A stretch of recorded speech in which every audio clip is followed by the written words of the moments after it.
Hello dear students, welcome back to the new video of Accounts Possible with Anu sir.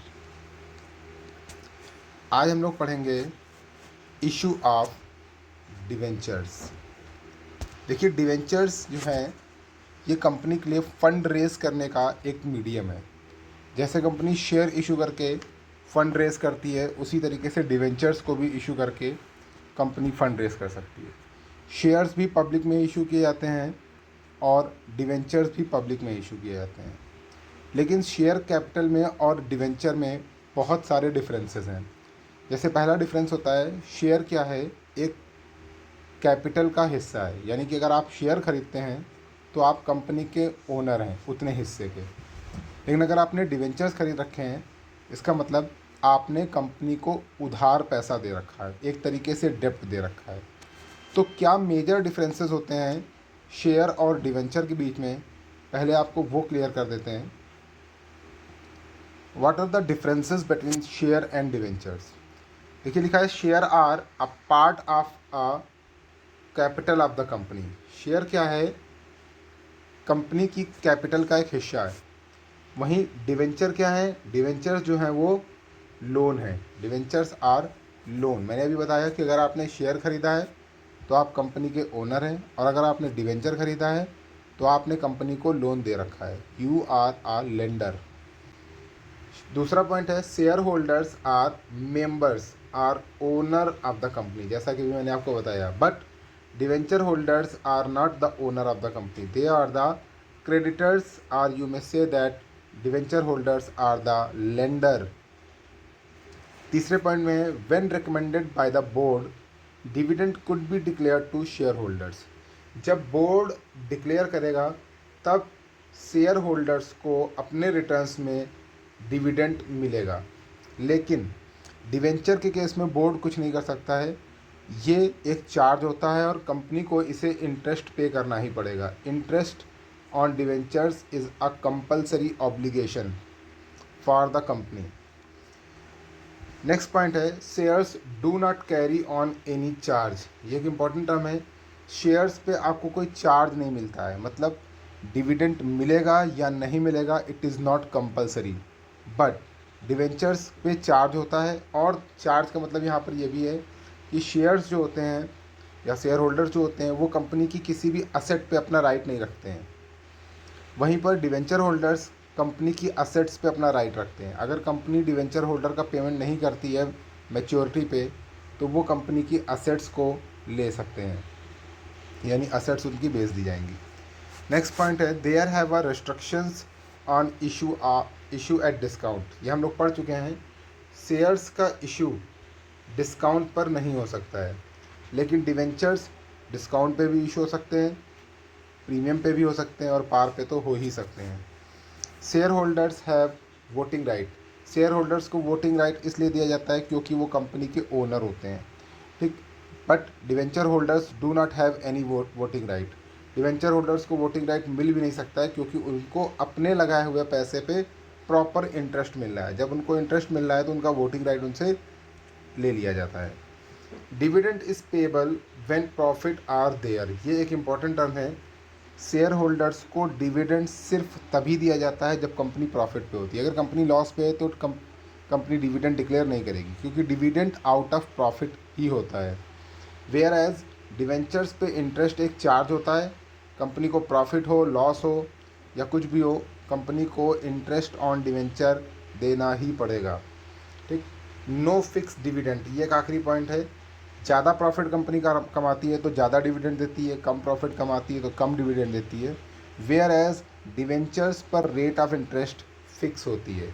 अगर आप venture investor हैं, अपने पैसे को तेज़ी से बढ़ाना चाहते हैं या घटाना चाहते हैं, बियर कर सकते हैं, तो आप शेयर्स पे पैसा लगा सकते हैं। अदरवाइज़ आप डिवेंचर पे पैसा लगाइए, उस पर आपको सिक्योर्ड इनकम होगी। तो ये मेजर डिफरेंसेस थे बिटवीन शेयर एंड डिवेंचर्स पे। अब आगे देखते हैं कैरेक्टरिस्टिक्स ऑफ डिवेंचर्स। जो आपने अभी डिफरेंसेस पढ़े हैं उसी से ही कैरेक्टरिस्टिक्स निकल के आएंगी। कैरेक्टरिस्टिक्स में इन्होंने बताया residual claim on income. Debenture holder income पर क्लेम कर सकता है, यानी कि डिवेंचर होल्डर पे जो भी रिटर्न्स होंगे वो प्रॉफिट हो या ना हो उनको देने पड़ेंगे, that is interest on debenture. इस पर लिख देता हूँ, interest on debenture is charge. Next point है फिक्स रेट ऑफ इंटरेस्ट।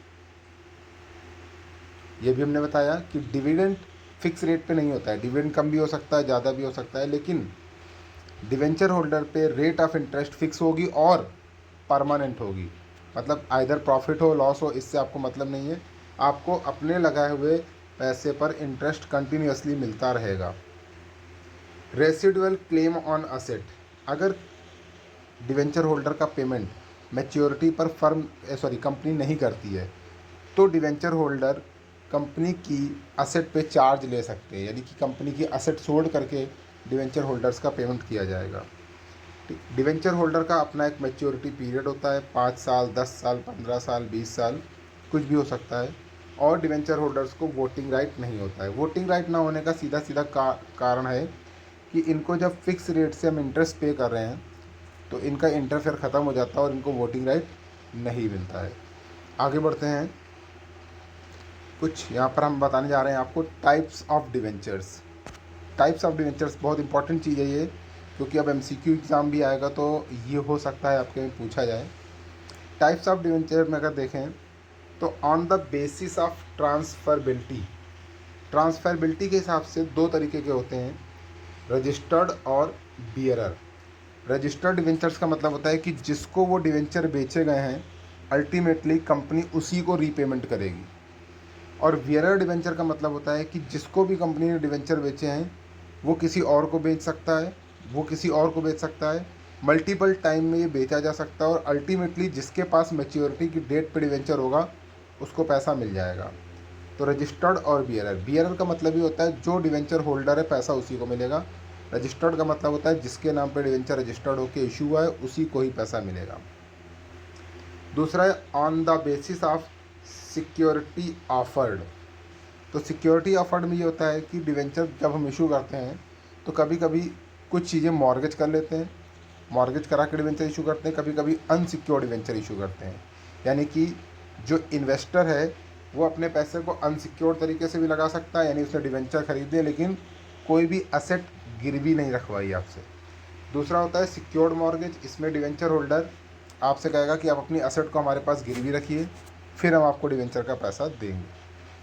तीसरा है ऑन द बेसिस ऑफ रिडीमेबिलिटी। रिडीमेबिलिटी का मतलब होता है कि इनका रिडम्पशन कैसे होगा, मतलब कि इनका पेमेंट कैसे होगा after a certain period of time. तो रिडीमेबल होते हैं और नॉन रिडीमेबल होते हैं। रिडीमेबल का मतलब होता है कि एक फ़िक्स पीरियड के बाद इनका रिडम्पशन हो जाएगा, 10 साल बाद, 15 साल बाद, 20 साल बाद। नॉन रिडीमेबल का मतलब होता है कि इनका रिडम्पशन कभी नहीं होगा जब तक कंपनी बंद नहीं होगी।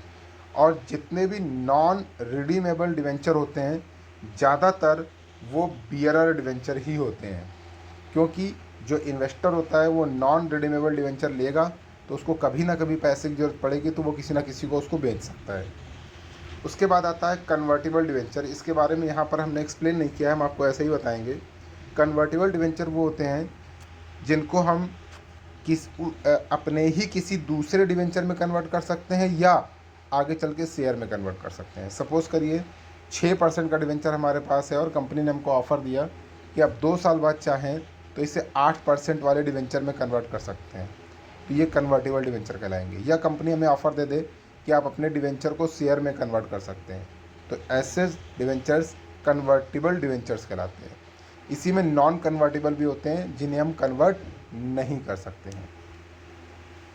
इसके बाद आता है इशू ऑफ कंपनीज डिवेंचर, यानी डिवेंचर को हम इशू कैसे कर सकते हैं।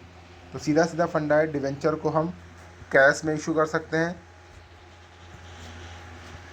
कैश में इशू करते समय हमारे पास 3 ऑप्शन होंगे।